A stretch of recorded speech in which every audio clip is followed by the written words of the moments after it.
Bonjour, ici je vais vous présenter la deuxième vidéo des séries d'une vidéo nommée de Michel à Wilmès, où est-ce que nous sommes en arrivée, et qui concerne donc la crise politique, mais vraiment la crise constitutionnelle en Belgique. La première partie de l'analyse que j'ai faite s'agissait de la chute du gouvernement en 2018. Qu'est-ce qui s'est passé? Comme on sait tous qui ont un peu suivi la situation, c'était la NVA, les nationalistes flamandes, qui ont fait chuter le gouvernement autour du pacte Marrakech, pacte de migration, dont ils n'étaient pas d'accord ou dont ils n'étaient plus d'accord à ce moment-ci. Pourquoi ils ont fait ça et qu'est-ce qu'était leur but? Est-ce que il faut se poser la question, est-ce que c'était une opération très pensée ou très intentionnelle, ou est-ce que c'était une tentative de désespoir, d'échec, où ils se sont trouvés devant une piste? À un certain moment, ils se trouvaient obligés de faire un tel manœuvre. Moi, je pense que c'était le deuxième cas. Et pour comprendre ça, je pense qu'il faut un peu revenir en arrière. Revenir en arrière vers les élections communales en octobre 2018. Mon hypothèse là-dessus, c'est que la NVA a beaucoup parié sur ces élections, mais ils n'ont pas gagné.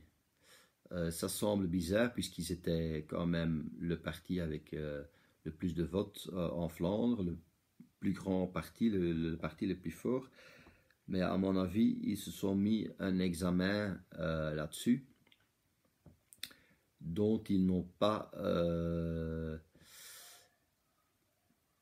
sauté au-dessus de leur barre qu'ils se sont mis eux-mêmes. Pour comprendre ça, il faut encore revenir en arrière et vers la crise entre à peu près 2017-2011 de la politique belge, qui était liée avec le très longue formation record du monde, 541 jours. 541 jours avant que le gouvernement d'Y Repos s'était instauré.